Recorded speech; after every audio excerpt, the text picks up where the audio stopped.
الحمدللہ نحمدہ ونصلی علی رسول الکریم۔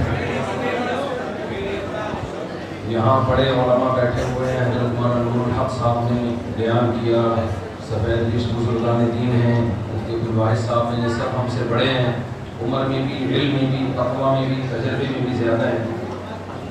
ان سب علماء کی موجودگی میں میرے لیے کرسی پر بیٹھنا انتہائی بے ادبی، انتہائی گستاخی ہے۔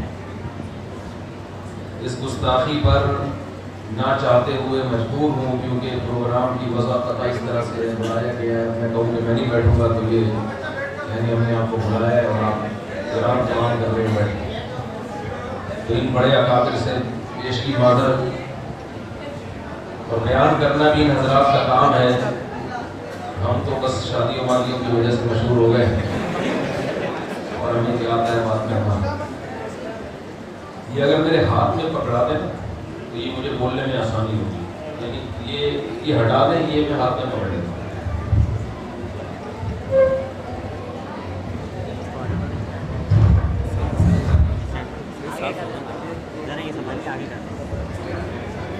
باقی آپ لوگ لیاری سے تعلق ہے، ماشاءاللہ لیاری والوں کا دماغ بہت چلتا ہے،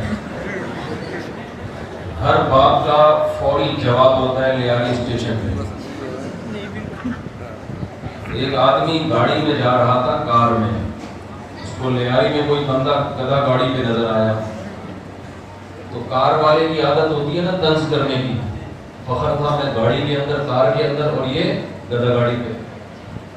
تو ڈرائیور نے کھڑکی سے سر نکال کے اس گدھا گاڑی والے پہ طنز کیا، لیاری والے پہ، بولا بتا گدھا گاڑی میں اور گاڑی میں کیا فرق ہے، یعنی طنز کیا۔ وہ بولے گا یار گاڑی گاڑی ہوتی ہے، ہم تو غریب آدمی، گدھا گاڑی۔ اس کو یہ نہیں پتا تھا کہ کھوپڑی جس کی مجھ سے تیز چلتی۔ تو گاڑی کی کھڑکی سے سر نکال کے پوچھا کہ گدھا گاڑی میں اور گاڑی میں کیا فرق ہے بتا۔ اس نے کہا کوئی زیادہ فرق نہیں ہے، گدھا گاڑی میں گدھا گاڑی کے آگے ہوتا ہے اور گاڑی میں گدھا گاڑی کے اندر ہوتا ہے۔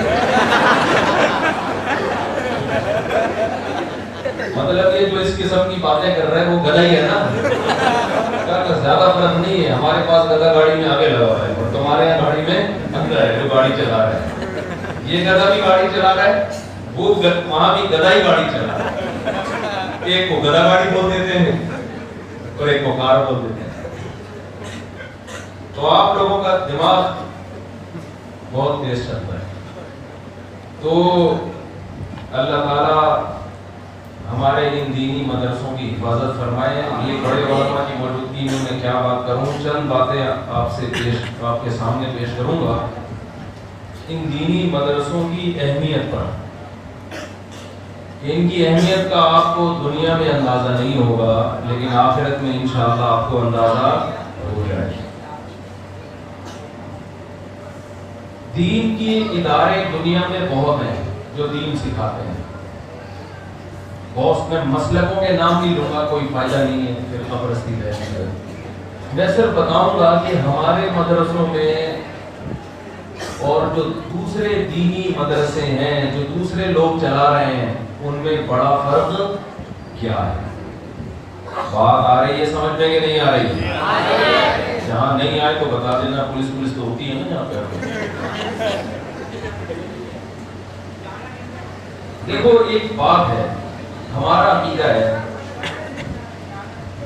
کہ ایمان کے بغیر کوئی عمل قابل قبول نہیں ہے یا نہیں؟ کوئی شخص مشرک ہے، کافر ہے، وہ مر گیا، اب اس کے بارے میں یہ بحث ہو سکتی ہے کہ یہ جنتی ہے یا جہنمی ہے؟ جنت میں جانے کا کوئی کہہ سکتا ہے اس کو؟ اب آپ نے کسی کو یہ کہا کہ یہ کفر میں مرا ہے، یہ جنت میں نہیں جائے گا، دوسرا دلائل دیتا ہے کہ نہیں یہ تو بڑے اچھے اخلاق سے بات کیا کرتا تھا، یہ تو غریبوں کو کھانا کھلایا کرتا تھا۔ آپ کہو کہ بھائی پہلے ایمان ثابت کرو، یہ اگلے درجے کی باتیں، کیا کرتا تھا، کتنی شادیاں کی، کتنوں کو طلاقیں دی، کتنے بچے پیدا کیے، اور غریبوں کو کھلاتا تھا نہیں کھلاتا تھا، یہ کیا ہے باپ کے باتیں۔ پہلے یہ کامیابی کے لیے سب سے پہلی شرط کیا ہے؟ بولو بھائی، ایمان۔ اس کے بعد پھر یہ ہوگا کہ یہ کون کیا کرتا ہے، یہ بات کی بحث ہے۔ اسی طرح یاد رکھو، مسلمانوں میں درجنوں فرقے ہیں۔ نبی صلی اللہ علیہ وسلم نے ارشاد فرمایا میری امت 73 فرقوں میں بٹے گی، ایک جنتی 72 بولتے کیوں نہیں جنتی۔ ایک کیا ہوگا؟ جنت۔ میرا یہ دعویٰ ہے کہ ہمارے دینی مدرسوں میں جو تعلیم دی جا رہی ہے، جو تعلیم لینے والے اور تعلیم دینے والے، یہ برحق لوگ ہیں، یہ انہی جنتیوں کی فہرست میں داخل ہیں جن کو نبی صلی اللہ علیہ وسلم نے جنتی کہا ہے۔ یہ دعویٰ ہے۔ دعویٰ کرنے پر گورنمنٹ کی طرف سے کوئی پابندی نہیں، لہذا دلیل کے بغیر مارکیٹ میں کوئی دعویٰ چلتا، زور سے بولو بھائی، نہیں چلتا۔ ایسے تو کوئی بھی بولتے۔ ایک آدمی نے کہا کہ میں ایک بھنگی تھا، اس نے کہا میں، کسی نے پوچھا تو شادی کیوں نہیں کرتا کمبخت، اس نے کہا میں بادشاہ کی بیٹی سے شادی کروں گا۔ تو چمار بھنگی، بادشاہ کی بیٹی سے، شہزادی سے تیری شادی کہاں سے ہوگی؟ اس نے کہا ہو جائے گی۔ کیسے ہوگی؟ اس نے آدھا کام ہو گیا، آدھا رہ گیا۔ لوگوں نے بولا آدھا بھی بھنگی کو بادشاہ کہاں لٹ کرائے گا؟ اس نے کہا ادھر سے ایجاب ہو گیا، قبول کا انتظار کر رہا ہوں، ادھر سے میں نے قبول کر لیا، وہاں سے قبول کا انتظار ہو رہا ہے۔ تو دعویٰ تو کوئی بھی کسی بھی ٹائم پہ کسی بھی وقت کر سکتا ہے، بغیر دلیل کے دعوے نہیں سنے جاتے۔ ورنہ بیٹھے بیٹھے میں کہہ دوں انہوں نے مجھ سے 1 کروڑ روپے لیے، تو پابندی گورنمنٹ کی طرف سے بولنے پر۔ ہمارے جامعۃ الرشید میں ایک مستفتی آیا، مستفتی کہتے ہیں جو فتویٰ لینے کے لیے، سوال پوچھنے کے لیے آتا ہے۔ میرے استاذ ہیں، اللہ ان کے بل برکت دے، ان سے اس نے ایک مسلک کے بارے میں پوچھا کہ وہ کافر ہیں یا مسلمان ہیں، لکھ کے دے دیں۔ ایک خاص مسلک کے بارے میں پوچھا، تو انہوں نے کہا زبانی جواب دے دوں گا کہ وہ کافر ہیں، لکھ کے نہیں دوں گا۔ لکھ کے کیوں نہیں کہا؟ لکھنے پر گورنمنٹ نے 6 مہینے جیل رکھی ہوئی ہے۔ لکھ کے فتویٰ دوں گا تو گورنمنٹ نے 6 مہینے کیا رکھی ہوئی ہے؟ جیل۔ تو لکھنے میں انہوں نے جواب لکھا مگر گول مول لکھ دیا، یہ بات سمجھ میں بھی آ جائے مگر گورنمنٹ کی گرفت سے بھی بچ جائے۔ انہوں نے کہا FIR کرتی ہے۔ اس نے کہا کہ سائل نے کہا کہ جو سوال میں نے پوچھا ہے، سوال میں نے یہ پوچھا ہے کہ فلاں شخص یا فلاں فرقہ کافر ہے یا نہیں ہے، اور آپ جواب میں گول مول جواب لکھ رہے ہو، تو سوال میرا جو ہے وہ جواب ہے نہیں وہ۔ پھر انہوں نے بتایا کہ بھائی گورنمنٹ کی طرف سے کافر لکھنے پر پابندی ہے 6 مہینے جیل۔ اس نے کہا ٹھیک ہے پابندی ہے، لیکن سوال میرا جو ہے وہ تو یہ ہے ہی نہیں جو آپ نے جواب لکھا ہے، تو میں سوال پوچھ رہا ہوں کہ کافر ہے یا نہیں۔ تو ہمارے استاد نے کہا گورنمنٹ نے سوال پوچھنے پر پابندی نہیں لگائی ہے، جواب لکھنے پر پابندی لگائی ہے۔ تو آپ تو کچھ بھی پوچھ سکتے ہو نا، آپ تھوڑی 6 مہینے جیل ہوگی، جیل تو مجھے ہوگی، تو میں کیوں لکھ کے دوں بھائی؟ تو میں یہ سمجھا رہا ہوں کہ جن چیزوں پہ گورنمنٹ پابندی نہیں لگاتی لوگ وہ کام کر لیتے ہیں۔ تو میں بول سکتا ہوں انہوں نے 1 کروڑ کھائے، انہوں نے 2 کروڑ کھائے، تو یہ گورنمنٹ کی طرف سے کوئی پابندی نہیں ہے۔ جب تک آپ کے پاس دعویٰ نہ ہو، دلیل نہ ہو، آپ کچھ بھی بات زبان سے کہہ سکتے۔ تو میں نے اتنا بڑا دعویٰ کر دیا کہ جو ہمارے دینی مدرسے ہیں ان میں پڑھنے والے طلبہ اور پڑھانے والے استاد یہ اس جنتی فرقے میں داخل ہیں جن کو نبی صلی اللہ علیہ وسلم نے فرمایا تھا کہ 73 میں صرف ایک کون ہوگا؟ جنتی۔ یہ میرا دعویٰ ہے اور یہ چھوٹا دعویٰ نہیں۔ وہی بات ہے، آپ کہیں گے کر لیا دعویٰ، دلیل پیش کرو، کیا خیال ہے؟ دلیل یہ ہے کہ اہل حق میں شامل ہونے کے لیے جو سب سے پہلا معیار، دیکھو کافر سے جنتی ہونے کے لیے، اعمال کی قبولیت کے لیے جو سب سے پہلا معیار کیا ہے؟ ایمان ہے یا نہیں؟ لیکن جو 73 فرقے ہیں نا وہ سارے ہوں گے ایمان کے دعوے دار، لہذا ان کو 72 سے الگ کرنے کے لیے صرف ایمان کا دعویٰ نہیں چلے گا، اس کے لیے کوئی اور، یہ تو مسلمانوں کے اندر ہوں گے نا فرقے، دیکھو یہودی، عیسائی، قادیانی، سکھ، ان سے تو فرق کرنے کا دعویٰ کیا ہے؟ قرآن و سنت کو مانتا ہوں، لیکن آگے 73 میں سے اگر 72 فرقے قرآن و سنت ہی کو ماننے کا دعویٰ کرتے ہو، پھر یہ پہچاننا کہ ان میں صحیح کون سا ہے اور غلط کون سا، یہ مشکل کام ہو گیا کہ نہیں ہو گیا؟ میں نے آپ کو شروع میں لطیفہ اس لیے سنایا تھا یہ بتانے کے لیے کہ دماغ آپ کا کیا ہوتا ہے، مجھے لگے بیان کے دماغ کیا ہے؟ تیز ہے۔ سوال میرا سمجھ میں آیا؟ میرا یہ دعویٰ ہے کہ یہ کون ہے جو دینی مدارس اور ان میں پڑھانے والے علماء کیا ہیں کہ اس جنتی فرقے میں داخل ہیں۔ دلیل اس کی یہ ہے، قرآن مجید میں اللہ رب العزت کا ارشاد ہے، هو الذی بعث فی الأمیین رسولا منہم یتلو علیہم آیاتہ ویزکیہم وَيُعَلِّمُهُمُ الْكِتَابَ وَالْحِکْمَةَ، اللہ نے اپنے حبیب صلی اللہ علیہ وسلم کو بھیجا ان لوگوں میں جو لکھنا پڑھنا نہیں جانتے تھے۔ نبی کی ذمہ داریاں کیا لگائی اللہ نے؟ فرمایا پہلی ذمہ داری یتلو علیہم آیاتہ، نبی ان کو قرآن تلاوت کر کے اپنی زبان سے پڑھ کے سنائیں گے، یہ براہ راست نبی سے سنیں گے۔ دوسری ذمہ داری یعلمہم، نبی ان کو کتاب سکھائیں گے بھی، صرف پڑھ کے نہیں چلے جائیں گے، تعلیم کتاب، قرآن کی تفسیر، قرآن کو ڈیفائن کرنا کہ اس کا مطلب کیا ہے، یہ بھی ان کو کون بتائے گا؟ نبی بتائیں گے، یہ براہ راست نبی سے سینہ بسینہ سیکھیں گے۔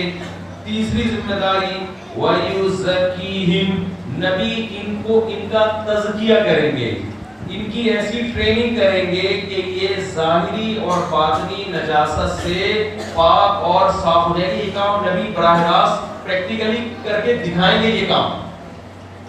والحکمہ، اور نبی ان کو حکمت کی باتیں بتائیں گے نہیں بلکہ یعلم، کیا کریں گے؟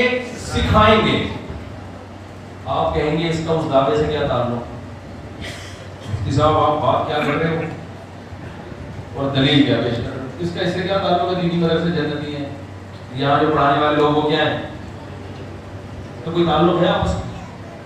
یہ تو ایسے ہو گیا دعویٰ خربوزے کے بارے میں، دلیل جو پیش کی جا رہی ہے وہ تربوز کے بارے میں دی جا رہی ہے، ایسا ہی ہو گیا نا؟ یار سمجھ میں نہیں آ رہا، کوئی اشکال ہوگا تو آگے بات ہوگی نا۔ اشکال یہ ہوتا ہے کہ ہم یہ دعویٰ کر رہے ہیں کہ اہل حق کون ہیں؟ وہ علم جو ہمارے مدرسوں میں پڑھایا جاتا ہے، ان میں پڑھانے والے اور پڑھنے والے وہ سب کون ہیں؟ اہل حق۔ اور قرآن کی میں نے جو آیت پڑھی ہے بظاہر اس کا اس سے کوئی تعلق نہیں ہے، ایسے جیسے میں کو میرے 1 کروڑ روپے لیے، جج کہتا ہے اس کی کیا دلیل ہے؟ میں کہتا ہوں اس کی دلیل یہ ہے کہ میرے سر پہ پگڑی ہے۔ جج کہے گا یہ کون سی دلیل ہوئی؟ میں کہوں دوسری دلیل، میری جیب میں اس وقت موبائل نہیں ہے کیونکہ عقیدت میں لوگ جب گلے ملتے ہیں تو موبائل کے ہاتھ صاف کرتے ہیں، یہ دلیل ہے۔ میں موبائل نہیں لے کر آیا، بہت سے لوگ مولانا طاہر جمیل صاحب کے موبائل انہوں نے نکالے ہیں، گلے ملتے ملتے جیب میں ہاتھ ڈالا۔ اب جج کہے گا یہ آپ کے واقعات ہیں، اس کا اس سے کیا تعلق ہے؟ 1 کروڑ روپے لیے، انہوں نے 2 کروڑ روپے لیے، تعلق ہے اس کا آپس میں؟ میں بتاتا ہوں جو میں نے دلیل دی ہے اس کا اس سے بڑا گہرا تعلق ہے۔ قرآن کہہ رہے ہیں اللہ نے اپنے پیغمبر کو بھیجا، عربی زبان میں. صحابہ سارے عربی زبان جانتے تھے, ان کو عربی گرامر پڑھنے کی ضرورت نہیں. لیکن اللہ نے فرمایا کہ نبی ان کو براہ راست قرآن سکھائیں گے بھی, تلاوت بھی کریں گے, حکمت یعنی حدیث بھی سکھائیں گے, بتائیں گے نہیں بلکہ حدیث سکھائیں گے. بتانا تو یہ کہ الفاظ کہے اور چلے گئے, لوگوں نے لکھ لیے, حدیث سکھائیں گے, یعلمہم الحکمہ, حکمت سکھائیں گے ان کو, اور ان کا تزکیہ کریں گے, ان کی ٹریننگ کریں گے. آپ مجھے ایک بات بتاؤ کہ صحابہ کرام جن کی زبان میں قرآن نازل ہوا, ان کو قرآن سیکھنے کے لیے اور حدیث سیکھنے کے لیے اور اپنے تزکیے کے لیے نبی کی ضرورت تھی, براہ راست نبی سے سیکھنے کی ضرورت تھی. تو کیا تابعین جو صحابہ سے کم درجے کے ہیں وہ نبی سے سیکھے بغیر یا ان لوگوں سے سیکھے بغیر جن سے نبی نے سیکھا, کیا وہ خود براہ راست قرآن و حدیث سمجھ سکتے تھے؟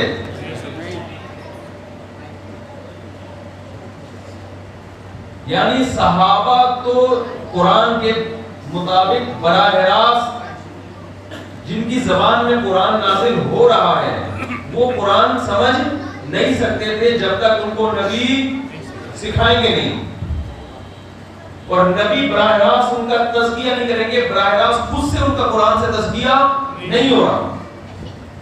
حالانکہ صحابہ جتنے قرآن کو جانتے تھے اتنا قیامت تک کوئی بھی نہیں جانتا.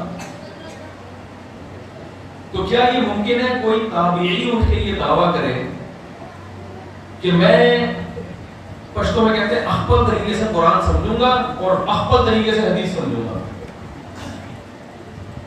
اگر کوئی تابعی یہ دعویٰ کرتے کہ میں قرآن سمجھوں گا خود سے, مجھے کسی استاذ کی ضرورت نہیں ہے, یہ ممکن ہے دعویٰ؟ ہم اسے کہیں گے کہ جب صحابی جس کا مقام آپ سے بڑا وہ نبی سے براہ راست سیکھے بغیر نہیں سیکھ سکتے تو آپ اخبل طریقے سے کہاں سے سیکھو گے؟ تو کہیں گے بھائی صحابہ نے نبی سے براہ راست سیکھا, ہم تو نبی سے براہ راست سیکھ نہیں سکتے کیونکہ نبی دنیا سے چلے گئے. تو ہم کہیں گے ان سے آپ کو براہ راست سیکھنا پڑے گا جنہوں نے نبی سے براہ راست سیکھا. بات آ رہی ہے سمجھ میں کہ نہیں آ رہی ہے؟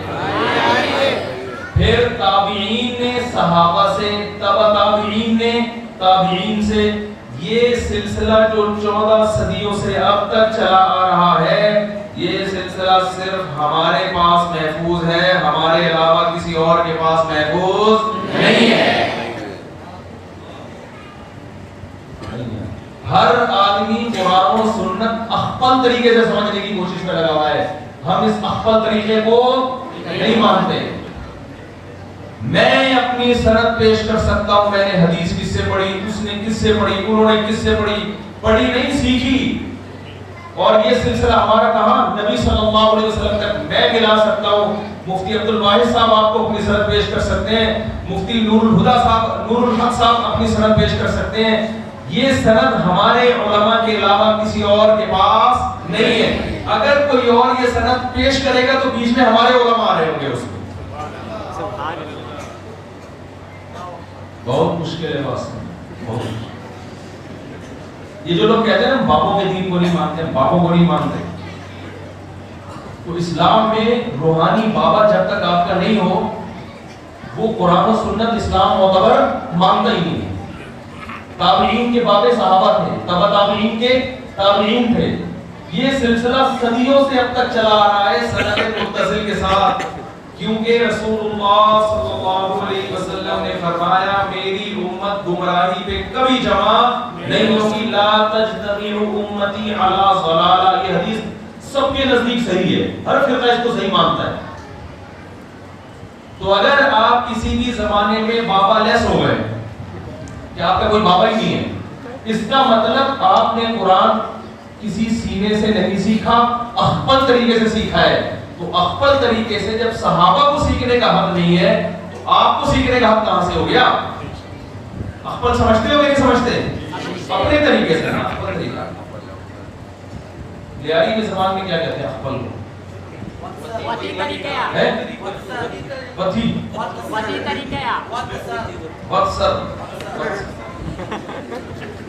آپ کو دیکھ کے ایک بات یاد ہے ناراض تو نہیں ہو ہمارے ایک شاگرد ہے بالکل آپ کے شاگرد مجھ سے کہہ رہا ہے یہ روحانی عامل ایسا کرتے ہیں میں بھی عامل بنوں گا اس کو ڈانٹا یہ عامل نہیں بنوں پھر میں نے کہا یار آپ کو جنات بھیجنے کی ضرورت کیا ہے کسی کو آپ خود بطور جن چلے جاؤ ناراض نہیں ہونا محبت سے کہہ رہا ہوں میں نے کہا آپ تو خود بطور جن کے بھی جا سکتے ہو بطور انسان کے بھی تو آپ کو کسی بھی جن بھیجنے کی ضرورت ہے ناراض نہیں ہونا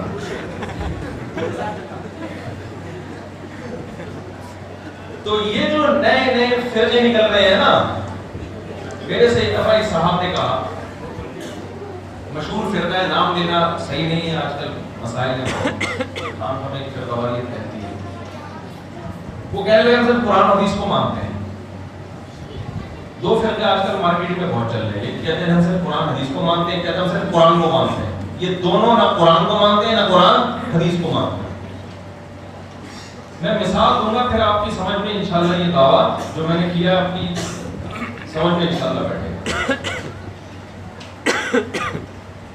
ایک تو ہے منکرین حدیث جو کہتے ہیں ہم صرف کس کو مانتے ہیں قرآن ایک دفعہ میرا ان سے مناظرہ ہو گیا میں مناظر آدمی ہوں نہیں مناظر تو حضرت مفتی عبدالباعث صاحب ہیں انشاءاللہ ان سے بھی ہم کچھ سیکھنے کی کوشش کریں گے میں نے ہوا یہ تھا کہ منکرین حدیث ہمارے محلے میں آئے پرویزی فرقہ نہیں کہتے ہیں صرف قرآن کو مانتے ہیں ہم اہل قرآن ہیں لیبل بڑے اچھے اچھے لگے ہیں آج کل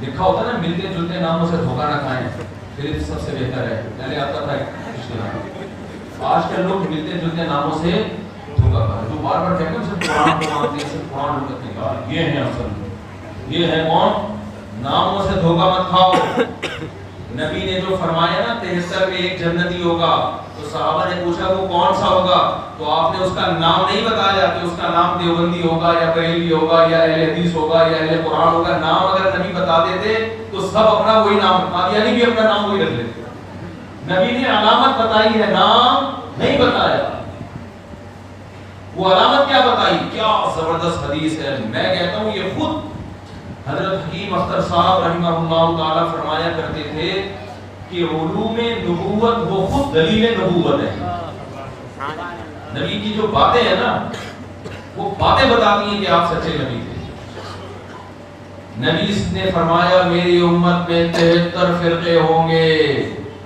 ہر ایک دعویٰ کرے گا کہ وہ برحق ہے کلہم فی النار صرف ایک جنتی باقی سب کیا ہے جہنمی صحابہ تو بڑے حریص تھے جنت فوراً پوچھا یا رسول اللہ وہ کون سا آپ فرما دیتے کہ اس کا نام دیوبندی ہے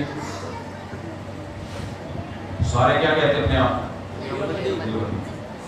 آپ فرما دیتے اس کا نام بریلوی ہے تو میں ہری بڑی پہن کے بیٹھا ہوتا ہے ایک تکیہ یہاں ہوگا ایک یہاں ہوگا ایک کام نیچے ہوگا ایک پیچھے ہوگا ایک کونے میں اور میں خود بھی تکیہ ہوگا گول ہوگا میں چکور نہیں ہوگا آپ کو پتہ نہیں چلتا مفتی صاحب بیٹھے ہوئے کہ لیٹے ہوئے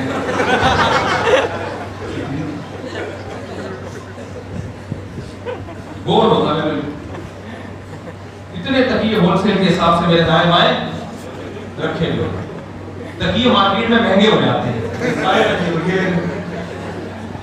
اگر اس کا نام نبی بتاتے کہ اہل حدیث ہوتا تو ہم سب اپنے آپ کو کیا کہتے ہیں نبی نے نام نہیں بتایا علامت اچھا علامت میں آپ صلی اللہ علیہ وسلم یہ بتا دیتے کہ جو قرآن کو فالو کرے گا تو قرآن تو بیس ہے نا ہر فرقہ اپنی دلیل دیتا کہاں سے ہے بیس کس کو بناتا ہے کیونکہ اگر قرآن ہی ہٹا دو گے پھر تو وہ تو اسلام سے ہی سب مانتے ہیں تو اسلام ہے ہی نہیں نا وہ تو غیر مسلم کا فرقہ بن جاتا اس لیے آپ نے یہ نہیں فرمایا کہ جو قرآن پہ چلے گا نا نا نا آپ کو معلوم تھا کہ ہر آدمی لیبل کس کا لگائے گا قرآن کا اس لیے آپ نے فرمایا ما انا علیہ سب سے پہلا وہ جس راستے پر میں ہوں جس راستے پر میں ہوں یہ بھی نہیں فرمایا کہ میرے اقوال کو فالو کرے گا نا نا نا بلکہ فرمایا میرے افعال، جس راستے پر میں ہوں یعنی میں چل رہا ہوں، پریکٹیکلی جو میں کر کے دکھا رہا ہوں وہ کرے گا۔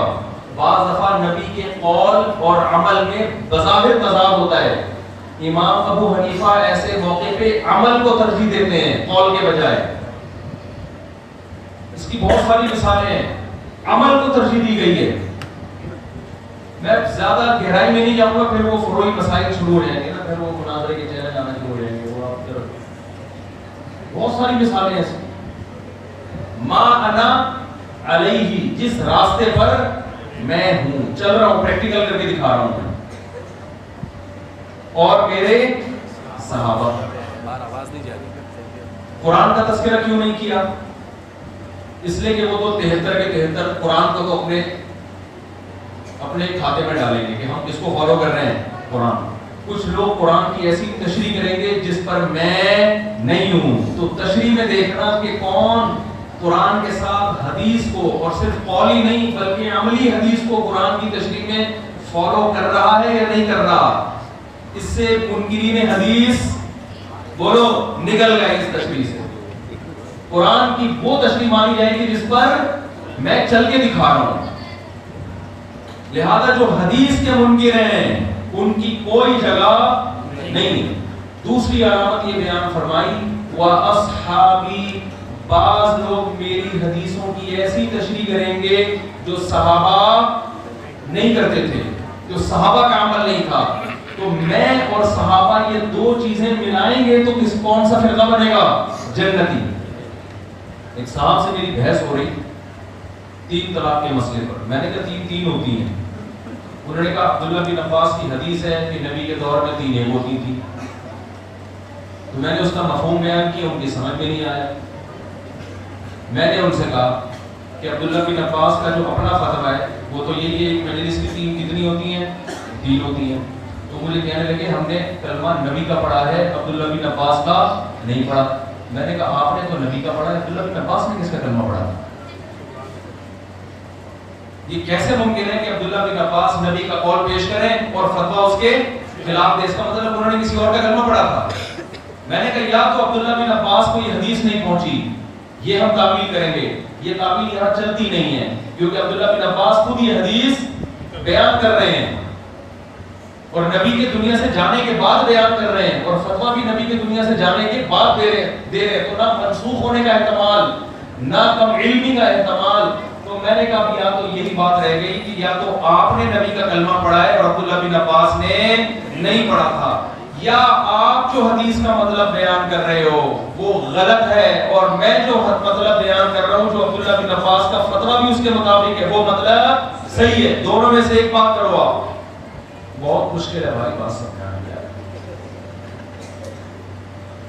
وہ لطیفہ تو بڑی جلدی سمجھ میں آ گیا تھا، پھر بھی باتیں ہو رہی ہیں تو سائڈوں سے گزرنی ہے۔ تو صحابہ کو درمیان سے نکال کے حدیث نمبر دے دینا، حدیث میں یہ آتا ہے، حدیث میں یہ آتا ہے، حدیث میں یہ آتا ہے، کہاں سے ایک صحابی دکھا دو کوئی ضعیف حدیث ہو جس نے ایک مجلس کی 3 طلاق کو ایک کا ہو، ایک بھی نہیں۔ اس کا مطلب آپ کو زیادہ حدیث سمجھ میں آ رہی ہے، صحابہ کرام کو نہیں آ رہی۔ تو دوسری علامت نبی نے کیا بیان کی؟ جس پر میں اور صحابہ ہیں۔ تو نبی نے ہمیشہ فرقہ ناجیہ کی، منصورہ فرقہ جس کی اللہ نے مدد کا وعدہ کیا ہے، جو قیامت تک رہے گا، جو جنتی ہے، اس کی علامتیں بیان کی ہیں، اس کا نام بیان نہیں کیا، ورنہ تو جماعت المسلمین جنتی ہوتے، باقی سارے جہنمی ہوتے۔ جماعت المسلمین والوں نے مجھ سے کہا کہ قرآن نے ہمارا نام مسلم رکھا ہے اور حدیث میں آتا ہے جو مسلم ہے وہ جنت میں جائیں گے، تو ہم مسلم ہیں، ہم کہاں جائیں گے؟ جنت میں۔ اور حدیث میں آتا ہے من شذ عن جماعت المسلمین شذ فی النار، جو جماعت المسلمین سے الگ ہوگا وہ قیامت کے دن الگ کر کے جہنم میں ڈالا جائے گا۔ لہذا ہم چونکہ جماعت المسلمین ہے، یہ ہمارا نام ہے، یہ ہمارا رجسٹریشن نمبر ہے، اور وہ دیوبندی ہے، وہ بریلوی ہے، وہ اہل حدیث ہے، وہ فلاں ہے، ہم جماعت المسلمین ہے۔ اور حدیث میں آتا ہے کہ جو جماعت المسلمین سے الگ ہوا وہ کہاں جائے گا؟ جنت۔ میں نے کہا بھائی جان پہلی بات تو یہ ہے کہ آپ کا نام جو مسلمین ہے وہ نبی نے نہیں رکھا، وہ مسعود صاحب جو آپ کی جماعت کے امیر ہیں انہوں نے رکھا ہے، یہ نبی کے کھاتے میں اپنا نام مت ڈالو. آپ تو نبی کے دور میں تھے ہی نہیں. 1976 میں تو آپ لوگ پیدا ہوئے ہو. کھماڑی میں آپ کی بنیاد رکھی گئی ہے. کھماڑی میں بنیاد رکھی گئی ہے. خود سے اپنا نام جماعت المسلمین رکھا, وہ بھی غلط. قرآن تو کہہ رہا ہے تم نے تمہارا نام مسلمین رکھا ہے اور آپ نے جماعت المسلمین رکھ لیا. یہ تو فرق ہو گیا نا. تو وہ کہتے ہیں کہ جماعت المسلمین اور مسلمین ایک ہی بات ہے. ایک ہی بات نہیں ہے. پھر تو حضرت عطا اللہ شاہ بخاری کا جو مناظرہ تھا بڑا زبردست تھا. عطا اللہ شاہ بخاری رحمۃ اللہ علیہ نے غلام احمد سے چل رہا تھا نا, یہ قادیانی سے, تو اس نے کہا کہ تورات میں اور بشارتیں ہیں کہ جو نبی آئے گا اس کا نام احمد ہوگا, تو اس سے ہمارے غلام احمد مراد ہے. تو حضرت عطا اللہ نے فرمایا کہ وہ تو احمد مراد ہے نا, یہ تو غلام احمد ہے, نام میں زمین آسمان کا فرق. انہوں نے کہا غلام احمد اور احمد میں کوئی فرق نہیں, غلام ہٹا دو تو احمد ہے. انہوں نے کہا اچھا اس کا مطلب ہے عطا اللہ نام ہے میرا, تو عطا اللہ اور اللہ میں کوئی فرق نہیں, عطا ہٹا دو میں اللہ میں نبوت ختم کر دی. بھائی عطا اللہ میں عطا ہٹا دو تو اللہ, پھر اللہ میں ہوں, تو میں نے نہیں بنایا نا, میں نے کینسل کر دیا ختم. بڑا فرق ہے بھائی غلام احمد میں اور بولو احمد میں, عطا اللہ میں اور اللہ میں بڑا فرق ہے. تو ایسے ہی قرآن نے نام مسلمین رکھا ہے, مسلمین میں اور جماعت المسلمین میں بڑا فرق ہے. تو میں نے ان سے کہا کہ حدیث سے مراد جماعت المسلمین سے مراد وہ فرقہ نہیں ہے جس کا نام جماعت المسلمین ہوگا. اس کا مطلب عامۃ المومنین, جو عام مسلمانوں سے ہٹ کر الگ فرقہ بنائے گا وہ جہنم میں جائے گا. میں نے کہا آپ نے ظلم یہ کیا کہ عام مسلمانوں سے ہٹ کر الگ فرقہ بنایا, تو اس کا نام جماعت الجہنمیین ہونا چاہیے تھا. اس کا نام آپ نے کیا رکھ دیا, جماعت المسلمین. یہ ایسے ہی ہے جیسے حکومت نے کہا پولیس کو کہ ڈاکو پکڑو, ڈاکو نے اپنا نام پولیس خان رکھ لیا. اب پولیس جب ڈاکو کو پکڑ کے لے کے جا رہی ہے, ڈاکو کہہ رہے ہیں آپ مجھے پکڑ نہیں سکتے, میں ڈاکو نہیں ہوں. پولیس کہتی ہے کیا دلیل ہے, اس نے شناختی کارڈ نکال کے دکھایا, اس میں پولیس خان لکھا ہوا, میرا نام کیا ہے. پولیس کہے گی کہ جو شخص حرکتیں ڈاکوؤں والی کرے وہ ہے ڈاکو جس پر سزا ہوگی, نام میں کچھ نہیں رکھا. سمجھ میں آ رہی ہے بات کہ نہیں آ رہی ہے؟ ناموں سے دھوکا, ناموں سے تو مکھیاں دھوکا نہیں کھاتی. ایک آدمی نے چینی کی گولی پہ دکان میں لکھا ہوا ہے چاول کی گولی, لوگوں نے کہا ہے اندر چینی, گولی پہ لکھا ہوا ہے چاول, کہتے ہیں مکھیوں کو دھوکا دینے کے لیے لکھا ہے. مکھیاں بہت ساری کرتی ہیں, ان کے اوپر لکھ دیا گیا تو مکھیاں دھوکا کھا جائیں گی. مکھی نام سے دھوکا نہیں کھاتی. وہ آج پبلک کیسے دھوکا کھا رہی ہے نام سے بھائی. وہ اپنے آپ کو اہل قرآن کہتا ہے, وہ اپنے آپ کو عاشق رسول کہتا ہے, وہ اپنے آپ کو بڑا کہتا ہے. وہ کہنے پر گورنمنٹ کی طرف سے کوئی پابندی نہیں ہے, عمل دیکھنا پڑے گا, صفات دیکھنی پڑے گی کہ نبی صلی اللہ علیہ وسلم نے اہل حق کی جو صفات بیان کی وہ آپ میں پائی جاتی ہیں یا نہیں پائی جاتی. تو جو صحابہ کو نہیں مانتے وہ اہل حق میں شامل نہیں ہو سکتے. اور صحابہ میں صحابی ایک وصف ہے. میں پھر بات لمبی ہو جائے گی, میں یہ 2 سمنٹ کے بعد ختم کرتا ہوں. پھر مجھے تو ہٹانے کے لیے پھر پولیس بلوانی پڑتی ہے, بیٹھ جاتا ہوں نا. تو وہ جو منکرین حدیث تھے نا, قرآن قرآن قرآن کا دعویٰ کر رہے تھے, مجھے کہنے لگے کہ آپ کے پاس کہ ہمارے لیے قرآن کافی ہے, اور قرآن کہتا ہے تبیانا لکل شیء, ہم نے ہر چیز اس میں کھول کھول کے بیان کر دی ہے. تو اب حدیث کی ہمیں ضرورت کیا ہے؟ اچھا مناظرہ کسی اور عالم کا ان کے ساتھ تھا, وہ کراچی میں ہڑتالیں چل رہی تھی اس زمانے میں بڑے پھٹے, تو وہ مناظر پہنچ نہیں سکے, تو لڑکے مجھے پکڑ کے لے گئے کہ آپ مناظرہ کریں. میں کہا بھائی میں تو مناظر آدمی ہوں گی, نہ مجھے مناظرہ آتا ہے, اور منکرین حدیث کا تو مجھے کچھ پتہ ہی نہیں کہ عقیدے کیا ہے, ان کا نظریہ کیا ہے, تو مجھے کچھ ٹائم تو دو. انہوں نے کہا نہیں ٹائم نہیں ہے, اگر آپ نہیں گئے تو وہ سمجھیں گے کہ بہانہ کر کے مناظر بھاگ گیا. میں نے اللہ سے دعا مانگی, اللہ کے میں نے کہا اللہ مجھے تو منکر حدیث کا نہ کوئی نظریہ پتا, نہ ان کے عقائد پتا, میں کیا بات کروں گا جا کے. خیر ہم نے کہا چلو چلتے ہیں. اب 15-20 لوگ بیٹھے تھے, یہ بھی تھے رفیق بھائی ہمارے ساتھ, یاد ہے نا. تو وہ منکرین حدیث آ کے بیٹھا, 2-4 لڑکے, لیپ ٹاپ ان کے ہاتھ میں, کشن بازیاں بھرم بازیاں بہت ہوتی ہیں. ہم خالی ہاتھ, مجھے تو پتہ ہی نہیں کہ نظریہ ہے کیا. میں نے کہا بھائی کیا کہتے ہیں؟ انہوں نے کہا قرآن کہتا ہے تبیانا لکل شیء، ہم نے ہر چیز کو کھول کھول کے بیان کر دیا۔ تو جب قرآن نے ہر چیز کو کھول کے بیان کر دیا تو ہمیں حدیث کی طرف جانے کی ضرورت کیا ہے؟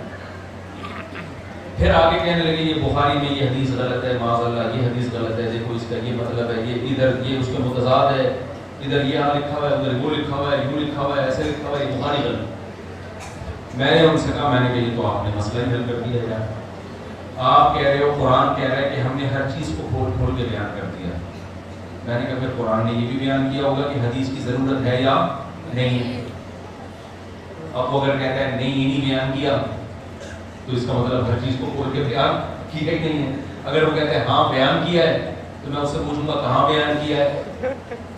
وہ کہے گا مجھے نہیں پتا کہاں بیان کیا ہے، تو میں کہوں گا مجھے پتا ہے کہاں بیان کیا ہے، اگر آپ کو نہیں پتا تو میں بتا دیتا ہوں کہاں بیان کیا ہے۔ تو پھنس گیا، تو گھومتا رہا پھر کہتا اچھا بتاؤ کہاں بیان کیا۔ میں نے یہی والی آیت، یہ والی آیت جو ہے نا میں نے پڑھی ہے، ہر فرقے میں بھیڑ بیٹھتی ہے جا کے، یہ جو میں نے آیت پڑھی ہے، اس آیت نے بڑے مسئلے حل کر دیے۔ میں نے کہا بھائی قرآن کہتا ہے وَيُعَلِّمُهُمُ الْكِتَابَ، نبی کتاب تلاوت بھی کریں گے اور نبی کتاب سکھائیں گے بھی۔ تو یہ حدیثوں کی کتابیں اگر غلط ہیں تو نبی کا سکھایا ہوا گیا کہاں؟ کیونکہ اگر نبی کے سکھائے بغیر براہ راست قرآن خود سمجھ میں آ جاتا تو صحابہ کی سمجھ میں آتا نا، ان کو تو قرآن کہہ رہے ہیں کہ نبی سکھائیں گے، تو وہ تو براہ راست سمجھ نہیں سکتے، اور آپ 1400 سال کے بعد نبی کے سے سیکھے بغیر خود سے کہاں سے سیکھو گے آپ؟ میں نے کہا ضرورت تھی تو تبھی اللہ نے فرمایا کہ نبی سکھائیں گے، تو نبی کا سکھایا ہوا میں نے کہا ہمارے پاس تو یہ بخاری مسلم ابو داؤد انہی میں ہمیں ملتا ہے، تو وہ گیا کہاں؟ اب وہ بوکھلا گیا، وہ کہہ رہے ہیں یہ تو کتابیں غلط ہے۔ میں نے کہا چلو فرض کر لیا غلط ہے تو صحیح والی بتا دو، منہ پڑھ لیں گے بھائی۔ لیکن یہ ممکن نہیں ہے کہ قرآن آخری کتاب بھی ہو، نبی صلی اللہ علیہ وسلم آخری نبی بھی ہوں، اور قرآن یہ کہہ رہا ہو کہ نبی کے سکھائے بغیر سمجھ میں آئے گا بھی نہیں، مگر نبی کا سکھایا ہمیں ملتا ہی نہیں ہے، اس کا مطلب قرآن سمجھنا ہمارے لیے ممکن ہے ہی نہیں۔ تو وہ کہاں گیا نبی کا سکھایا ہوا؟ کہہ رہے وہ جو نبی نے جو سکھایا ہے نا وہ یہی قرآن ہمارے سامنے پیش کر دیا، یہی سکھایا ہے۔ وہ یونیورسٹی کے لڑکے تھے نا، تو میں نے کہا یہ اس کی مثال ایسے ہے جیسے کوئی پروفیسر آپ کو لا پڑھا رہا ہے، قانون پڑھا رہا ہے، نیوٹن کا دوسرا قانون یا تیسرا قانون کہ جو چیز متحرک ہے وہ ہمیشہ متحرک رہے گی جب تک اسے روکنے والی کوئی چیز نہ ہو، یہ قانون ہے۔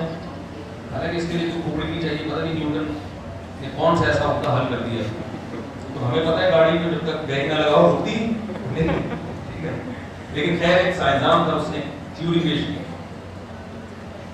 میں نے کہا طلبہ کہتے ہیں کہ سر آپ نے وہ متن تو پیش کر دیا قانون کا، اب ذرا اس کو ڈیفائن کریں آپ کہ جو چیز حرکت میں ہے وہ ہمیشہ حرکت میں رہے گی جب تک اسے روکا نہ جائے۔ سر یہ تو متن پیش کر دیا، اس کو ڈیفائن کریں۔ وہ کہہ رہے ہیں ڈیفائن تو کر رہا ہوں، اس کو ڈیفائن کرنا کہتے ہیں۔ ڈیفائن جو کیا جاتا ہے وہ ہمیشہ اپنے الفاظ میں کیا جاتا ہے، متن سے ہٹ کر۔ میں نے کہا قرآن کہتا ہے انزل الیک الذکر لتبین للناس، اللہ نے آپ پر قرآن نازل کیا تاکہ آپ لوگوں کے سامنے اس کو ڈیفائن کریں۔ تو نبی جو ڈیفائن کریں گے وہ قرآن کے علاوہ کوئی چیز ہوگی، وہی تھوڑی پیش کر دیں گے۔ تو 2 گھنٹے کلامازیہ کم وقت کھاتا رہا ہے، اس کے پاس اس کا جواب وہ کہہ رہے بخاری میں یہ لکھا ہے۔ میں نے کہا ہٹا یار اس کو، یہ فضول بحث کو۔ ہم فرض کر لیتے ہیں یہ بخاری غلط ہے تو صحیح والی لے آنا ہمارے سامنے، نہ ادھر کا چھوڑ رہے ہیں نہ تو ادھر کا چھوڑ رہے ہیں، ہمیں تو لاوارث کر کے چھوڑ کے جا رہا ہے۔ میں نے کیسے تو قرآن کے بھی نہیں رہیں گے ہم تو اللہ کا شکر ہے 4-5 آدمی انسان کے بچے بن گئے جو ان کے ساتھ آئے ہوئے تھے نا، وہ ٹھیک ہو گئے۔ تو یہی بات ہے کہ جیسے قرآن کو سمجھنا حدیث کے بغیر ممکن نہیں ہے، حدیث کو سمجھنا رجال کے بغیر ممکن نہیں ہے۔ تو میں یہ کہتا ہوں کہ صحابہ نے قرآن و سنت نبی سے صرف سنا نہیں بلکہ باقاعدہ سیکھا، تابعین نے صحابہ سے، تبع تابعین نے تابعین سے۔ تو آج ہمارے دینی مدرسوں کے علماء اور طلباء کے پاس قرآن کی بھی سندیں ہیں کہ ہم نے کس قاری سے قرآن پڑھا، اس نے کس قاری سے، انہوں نے کس قاری سے، انہوں نے کس قاری سے، یہ سلسلہ نبی تک پہنچاتے ہیں۔ آج ہمارے پاس تفسیر کی سندیں بھی ہیں، انہوں نے قرآن کس سے سیکھا، ان کے استاذ کون تھے، ان کے استاذ کون تھے۔ آج ہمارے پاس حدیث صلی اللہ علیہ وسلم تک یہ پیکیج اللہ نے صرف ہم کو دیا ہے، ہمارے علاوہ اپنے اکابر کی نبی تک لسٹ پیش کرو صحابہ سے، تو ہمارا تو سلسلہ ہے، آپ بھی اپنا جن لوگوں سے آپ نے قرآن حدیث سیکھی ہے، تزکیہ کروایا ہے اپنا، یہ سلسلہ سند متصل کے ساتھ کہاں تک پہنچاؤ؟ بولو بھائی، صحابہ نبی تک۔ اگر نہیں پہنچا سکتے تو اس کا مطلب آپ قرآن و سنت اخبل طریقے سے سمجھنے کی کوشش کر رہے ہو۔ وہ جو سند متصل کا ہونا ضروری ہے، جو فرقہ ناجیہ کی پہلی شرط ہے، وہ شرط آپ میں نہیں پائی جاتی، کتنے ہی اچھے ہو، ہمیں اس سے کوئی غرض نہیں ہے، اور ہم کتنے ہی گندے ہو، یہ بحث ہی غلط ہے۔ وہ تو اچھے اور گندے ہونا تو بات کی چیز ہے نا، پہلے یہ تو ثابت کرو کہ ہمارا سلسلہ کہاں سے جا کے ملتا ہے؟ نبی صلی اللہ علیہ وسلم سے۔ میں نے کہا پھر آپ ثابت کرنا آپ کے اکابر سارے ایک نمبر، اور ہمارے والے کو ثابت کرنا دو نمبر، میں اپنے والے کو چھوڑ کر آپ کے والوں کو اپنا باپ بنا لوں گا، کیا خیال؟ کیونکہ میرا نظریہ یہ کہ بابوں کا ہونا سند متصل تک نبی صلی اللہ علیہ وسلم تک کیا ہے، کیونکہ اگر یہ ڈسکنیکٹ ہو گیا راستہ تو فرقہ ناجیہ کی فہرست سے بندہ مارکیٹ سے کیا ہو جائے گا؟ چھاڑ ہو جائے گا۔ یہ سند کا ہونا کیا ہے؟ میں سمجھا پا رہا ہوں اپنی بات، کہ نہیں سمجھا پا رہا ہوں؟ وہ کہنے لگے کیوں میں اپنے اکابر کی لسٹ کیوں پیش کروں؟ میں نے کہا یہ ثابت کرو کہ ہمارے کوئی اکابر ہیں ہی، ہم ایک نیا فرقہ ہے جو ابھی دریافت ہوا ہے، اور نبی نے فرمایا میری امت گمراہی پہ کسی بھی دور میں جمع نہیں ہوگی۔ تو جو چیز ابھی آ رہی ہے، ایک صاحب یہ کہہ رہے کہ پشاور میں ہمارا مسلک بڑی تیزی سے پھیل رہا ہے۔ میں نے ان سے کہا پشاور میں اسلام تو 1200 سال پہلے آیا تھا بھائی، اب کیا پھیل رہا ہے بھائی؟ پشاور میں اسلام کب آیا تھا؟ اس وقت کیا پھیلا تھا؟ سندھ میں اسلام محمد بن قاسم کے دور میں آیا۔ اگر یہ ہم لوگ غلط ہیں تو سارے اتنے سارے ہیں، یہ جس دن غلط ہوئے تھے امت مسلمہ نے ان کو غلط ہونے سے روکا کیوں نہیں؟ تو سارے گمراہ ہو گئے تھے۔ تو نبی تو فرما رہے ہیں امت گمراہی پہ جمع نہیں ہو۔ تو جو چیز آج پھیل رہی ہے نا، کوئی نیا مسلک پھیل رہا ہے، یہ کبھی بھی صحیح نہیں ہو سکتا، کیونکہ آپ کا سلسلہ 1400 سال متصل ہونا ضروری ہے۔ تو میں نے ان سے کہا کہ آپ اپنے اکابر کی لسٹ پیش کرو نبی صلی اللہ علیہ وسلم تک، تو میں آپ میرے اکابر پہ کیڑے نکالنا معذرت کے ساتھ، تو میں بتاؤں گا کہ آپ کے اکابر، ہمارے اکابر نے اگر غلطیاں کی ہیں تو آپ کے اکابر غلطیوں کا پرندہ ہیں، پوٹلے ہیں وہ غلطیوں کے، میں پھر آپ کی کتابوں سے ثابت کروں گا۔ اس نے کہا نہیں۔ میں نے کہا دیکھو جب کسی کے باپ پہ طنز کیا جاتا ہے نا تو جواب میں گالی بھی اس کے باپ کو دی جاتی ہے۔ سمجھ میں آ رہی ہے بات کہ نہیں آ رہی؟ میں نے کہا آپ میرے پہ اعتراض کرو گے کہ مفتی طارق مسعود نے 4 شادی والی کتاب میں یہ غلط باتیں لکھی ہیں، تو میں آپ کی کتاب لوگوں کے سامنے پیش کروں گا کہ اس نے 1 شادی والی کتاب میں یہی غلط باتیں لکھی ہیں، یہ لکھوں گا نا میں، تو لوگ کہیں گے نہیں بھائی یہ زیادہ غلط ہے وہ کم غلط ہے۔ اور اگر آپ میرے ابا کے بارے میں کہو گے کہ مفتی صاحب کے ابا ایسے تھے، تو میں کہوں اس کے ابا دیکھ لو کیسے تھے۔ تو میں نے کہا جب ابا کھیلیں گے تو بات ابا پہ چلے گی، مناظرے میں بحث میں ضروری ہے سامنے والے کے مقابلے میں آ کے بیٹھا جائے۔ میں نے کہا آپ میرے باپ روحانی باپ داداؤں کو غلط ثابت کرو، میں آپ کے روحانی باپ داداؤں کو غلط ثابت کروں گا، لوگ دیکھیں گے کس کے ابا اچھے تھے اور کس کے ابا گندے تھے۔ آپ اپنے اکابر کی لسٹ ہی پیش نہیں کر رہے، اس کا مطلب آپ تو ابا ایسے ہیں، روحانی طور پر آپ کے ابا ہے ہی نہیں۔ میں نے کہا خدا کی قسم باپ کا غلط ہونا اتنا برا نہیں ہے جتنا باپ لیس ہونا برا ہے۔ یہ تو بہت بڑی بات ہے یار۔ میں نے کہا ہم نے کب کہا ہمارے اکابر سے کوئی غلطی نہیں ہو سکتی؟ ہو سکتا ہے کوئی غلطی ہوئی ہے، یقیناً وہ معصوم تھوڑی تھے، لیکن ہمیں فخر ہے تھے، ہمیں فخر ہے تھے، ہمارا سلسلہ محمد صلی اللہ علیہ وسلم تک ملتا ہے، تو اس میں اکابر سے غلطیاں بھی ہوئی ہیں، اور ہم ہر غلطی کو صحیح کرنے کے ٹھیکیدار نہیں ہیں. غلطی ہے, مجتہد سے غلطی ہوتی ہے, لیکن آپ اور ہم اس غلطی میں ان کو فالو نہیں کر رہے. اگر میں اس غلطی میں فالو کر رہا ہوں تو مجھے بتاؤ. میں نے کہا مجھے بتاؤ, مجھے ثابت کرو کہ میرا کوئی غلط عقیدہ ہے, یا میں کسی قبر پہ جا کے سجدہ کرتا ہوں, یا کچھ بھی کرتا ہوں, ثابت کرو. جب میں اس غلطی میں اپنے بزرگ کو فالو نہیں کر رہا تو اعتراض تو بنتا نہیں ہے, اعتراض بن رہا ہے بزرگوں پہ. تو پھر اپنے بزرگ لے کر آؤ. وہ بزرگ آج تک نہیں لا سکتا کوئی, اور یہ میں چیلنج کر کے جا رہا ہوں, کوئی نہیں لا سکتا اپنے بزرگوں کو. اگر لائے گا نا تو وہ ہمارے والے ہوں گے. 2 3 4 6 سال یا 10 15 یا بہت زیادہ 100 سال پیچھے کس کے شروع ہو جائیں گے, وہ انجن ہمارا والا لگ جائے گا.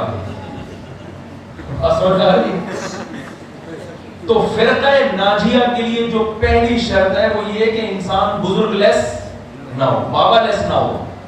میں نے ایک مشہور فتنہ پرست کو چیلنج کیا کہ تو ہمارے بابوں کو غلط کہتا ہے, تو اپنے روحانی بابا سے یہ آیت پیش کر کے نا کہ بابا لیس تو کوئی ہو ہی نہیں سکتا اسلام میں, وہ پھر فرقہ ناجیہ میں آتا ہی نہیں ہے, تو اپنے بابوں کو پیش کرو. تو اس نے دعویٰ کیا کہ میرے بابے امام بخاری ہیں, میرے بابے امام مسلم ہیں. میں نے کہا یہ ایسے ہی ہے جیسے کوئی آپ سے کہہ رہا ہے آپ کے والد محترم کا نام آپ کہتے ہیں حضرت نوح علیہ السلام. تو نوح علیہ السلام سے ڈائریکٹ پیدا ہو گیا ہے بھائی. نوح علیہ السلام کی شادی ہوئی ہزاروں سال پہلے, بچہ آج پیدا ہو رہا ہے, کوڑی کرنے والی بات. بھائی نوح علیہ السلام کا بیٹا ہوگا, پھر ان کا بیٹا ہوگا, پھر ان کا بیٹا. تو امام بخاری تیرے اگر بابے ہیں تو امام بخاری کا کوئی شاگرد ہوگا, پھر ان کا کوئی شاگرد ہوگا, پھر ان کا کوئی شاگرد ہوگا. وہ سند تو پیش کرو. یہ نہیں پیش کرتے. وجہ کیا ہے؟ اس سند میں کون آ رہا ہوتا ہے؟ سارے ہمارے اکابر آ رہے ہوتے ہیں, سارے ہمارے اکابر. کچھ کے تو سرے سے اکابر ہی نہیں ہے, تو وہ کہتے ہیں مبا لیس ثابت کریں اپنے آپ کو. تو کوئی بھی اگر آپ سے مناظرے کا چیلنج کرے نا کہ علماء دیوبند کے اکابر کے عقائد پر مناظرہ ہوگا, آپ اس سے کہو یقیناً اکابر پر مناظرہ ہوگا, تم اپنے اکابر پیش کرو. ہم اپنے اکابر پیش کرتے ہیں, پھر مرا آئے گا کہ کس کے ابا صحیح تھے اور کس کے ابا غلط تھے. اس لیے میں چیلنج کرتا ہوں تم کچھ بھی نہیں کرو, صحیح غلط تھوڑا ابا پیش کر دو, بس ختم ہو گیا, مناظرہ ہار جاؤ گا. کیا سے اپنی مجلس سے نہ نکالیے گا, یہ اللہ کی رضا کے لیے بیٹھتے ہیں. اس لیے حضرت عمر عبداللہ بن مسعود کو دیکھ کے فرمایا کرتے تھے کنیف ملئ علما, چھوٹے سے قد کا آدمی اور علم سے بھرا ہوا ہے. فقہ میں ہمارا سلسلہ کس سے جا کے ملتا ہے؟ عبداللہ ابن مسعود سے, جن کو نبی حضرت عمر, جب حضرت عبداللہ بن مسعود کوفہ سے آتے ہیں نا مدینہ, حضرت عمر استقبال میں کھڑے ہو جاتے ہیں, اور اہل کوفہ سے حضرت عمر کہتے ہیں یہ وہ شخص ہے جسے میں نے تمہیں دے کر تمہیں اپنے آپ پر ترجیح دی ہے. ان کی ضرورت مجھے تھی مگر میں قربانی دے کر ان کو کس کے پاس بھیج رہا ہوں؟ تمہارے پاس. عبداللہ بن مسعود رضی اللہ تعالیٰ عنہ نے جہاں بیٹھ کے ساری زندگی درس دیا, جس میں قرآن کا درس, حدیث کا درس, اور قرآن و حدیث سے جو مسائل نکالے جاتے ہیں جن کو فقہ کہا جاتا ہے, اس کا درس عبداللہ بن مسعود نے جہاں دیا, وہاں عبداللہ بن مسعود کے بعد ان کے شاگرد حضرت علقمہ یا اسود, ان دونوں میں سے ایک صحابی جنہوں نے تابعی جنہوں نے زندگی عبداللہ بن مسعود کے ساتھ گزاری, اتنی زندگی گزاری کہ جب یہ علقمہ اور اسود نابالغ بچے تھے اس وقت عبداللہ بن مسعود سے انہوں نے قرآن و سنت سیکھنا شروع کیا اور تزکیہ کروانا شروع کیا. بچپن میں عبداللہ بن مسعود کے ساتھ بیٹھ کے چپک گئے. کیوں چپکے؟ وہ اخبت طریقے سے قرآن و حدیث سمجھنا نہیں چاہتے. میں سمجھا پا رہا ہوں اپنی بات. انہوں نے کہا ایسے صحابی کا انتخاب کرو جنہوں نے نبی کی طویل صحبت اٹھائی ہو, جنہوں نے خود سے قرآن و حدیث بیان نہ کی ہو بلکہ نبی کی طویل صحبت. تو عبداللہ بن مسعود سفر و حضر میں نبی کے ایسے ساتھی تھے کہ صحابہ کہتے ہیں ہم سمجھتے تھے کہ نبی کے گھر کے فرد ہیں یہ. تو حضرت علقمہ اور اسود نے عبداللہ بن مسعود کی باقاعدہ صحبت اختیار کی ہے طویل عرصے. اس کے بعد وہ عبداللہ بن مسعود کے جانشین بنے اور اسی مجلس میں درس دیا ساری زندگی, فقہ سکھایا لوگوں کو, قرآن کی, حدیث کی, تلاوت کی اور مسائل کی. جس مسجد میں سال کے بعد ابراہیم نخعی رحمہ اللہ تعالی جو کوفہ کے بڑے جلیل قدر تابعی تھے, ہمارے علاوہ کسی کے باپ کے پاس بھی یہ آپشن نہیں ہے. بہت مشکل ہے بات. تو یہ اہل حق کی کیا ہے پہلی علامت. ہاں پھر ان میں پھر 1 نمبر بھی ہوں گے 2 نمبر بھی ہوں گے. یہ نہیں کہ جو اس علامت پہ پورے اترتے سارے جنتی. نا نا نا اس خوش فہمی میں نہیں. یہ پہلی اس کی مثال ہے جیسے جہنم سے بچنے کا پہلا معیار کیا ہے؟ ایمان. ایمان کے علاوہ کوئی بھی اچھا عمل نہیں چلے گا. تو فرقہ ناجیہ میں آنے کے لیے پہلے اس معیار پہ پورا اترنا ضروری ہے. اس کے بعد پھر آگے کی چیزیں ہیں. بدعت پہ کون چلتا ہے, کون بدعت سے بچتا ہے. تو یہ تو پہلا ہے. بہت سارے فرقے اس پہلی فہرست سے کیا ہو رہے ہیں, مارکیٹ سے چھاڑ رہے ہیں. پھر آگے آنے کے بعد پھر آپ کو دیکھو نہیں ملیں گے ماشاءاللہ. تھوڑی تو رہے ہیں ان کے ساتھ. ایسا نہ وہی سمجھے کہ جو ہمارے اس میں وہ سیدھا بغیر حساب کتاب کے کہاں جائے گا. لیکن یہ پہلا معیار ہے. اس پہ اترو گے اس کے بعد پھر آگے بحث ہوگی آپ سے. کوئی بھی باطل فرقہ آتے میں کہتے ہیں اپنے باپ دادے ثابت کرتے ہیں. نہیں ہے تو بھائی تیرے تو بحث نہیں کرنی ہے. پہلے صحیح ہونا تو ثابت کرنا. جیسے کوئی غیر مسلم آئے اور کہیں کہ اسلام کا یہ حکم میں فالو کرتا ہوں, کہتے ہیں بھائی پہلے تو اپنی توحید پرست ہونا ثابت کرو. ختم نبوت کی بیسک چیزیں ثابت کرو, پھر ہم آپ کو مسلمان سمجھیں گے. آگے بحث اس کے بعد. تو جیسے مسلمان سمجھنے کے لیے پہلے کچھ معیار آتے ہیں, تو فرقہ ناجیہ میں داخل ہونے کے لیے بھی پہلے کچھ بنیادی چیزیں ہیں. اس میں آنے کے بعد پھر آپ سے آگے بحث شروع ہوگی کون صحیح ہے اور کون کیا ہے غلط. تو دیکھو یہ دینی مدرسے اللہ کی بہت بڑی رحمت ہے. مانتا ہوں اس میں کچھ غلط بھی ہوں گے, کچھ صحیح بھی ہوں گے, لیکن اللہ نے خیر کو غالب رکھا ہے. آج دنیا میں جتنے علماء اہل حق پیدا ہو رہے ہیں ان دینی مدارس سے نکل رہے ہیں وہ. ورنہ اس کے علاوہ اگر آپ جائیں گے تو لیبل قرآن و سنت کا لگایا جاتا ہے, مگر تشریح کیا ہوتی ہے؟ اپنی تشریح ہوتی ہے. لیبل تو مکھیوں کے دھوکہ دینے کے لیے آپ چینی پہ چاول کا لیبل بھی لگا سکتے ہو. اللہ تعالیٰ سے دعا ہے کہ جو کچھ کہا سنا اس میں کمی کو تاہی کو اللہ معاف فرمائے, اور جو حق بات ہوئی اللہ ہمیں اس پر عمل کرنے کی توفیق عطا فرمائے. اور آپ کسی کے پاس جانا نہیں, ٹھیک ہے, ڈر جائے گا وہ بیچارہ. ہمارے ایک آدمی گیا ایک مکان کے بارے میں, اس نے سنا ہوا تھا, پرانا مکان تھا, تو اس نے سنا ہوا تھا یہ بہت سالوں سے کوئی رہتا نہیں تھا, تو لوگ ڈرتے تھے کہ یہاں جنات آ رہے ہیں. تو وہ بڑا فنڈر بنتا تھا, جن سے میں نہیں ڈرتا, کوئی جن نہیں. لوگوں نے کہا بھائی صحیح ہے, اس گھر میں تو صدیوں سے خالی پڑا ہوا ہے, کوئی رہتا ہوا نہیں ہے, نہیں جا. نہیں کوئی جن بھی نہیں. بڑا فنڈر بن کے گیا, دروازہ بجایا, ٹک ٹک, اندر سے آواز آئی کون ہے؟ میں آ جاؤں. دروازہ کھولا اس نے. ہاں بھائی کیا کام ہے؟ کہہ رہا میں آیا ہوں, میں نے سنا یہاں جنات. کہہ رہا نہیں میں تو 500 سال سے رہ رہا ہوں, مجھے تو کوئی ڈر نہیں ہے. اس نے کہا میں تو 500 سال سے رہ رہا ہوں, مجھے کہا یہ الٹا ہو گئے. یہی کیا ہے 500 سال سے انسان تو رہ نہیں سکتا. تو وہ ایسا نہ کوئی ٹکر کرے آپ دروازہ کھولے. تو اللہ تعالیٰ سمجھنے کی عمل کی توفیق عطا فرمائے.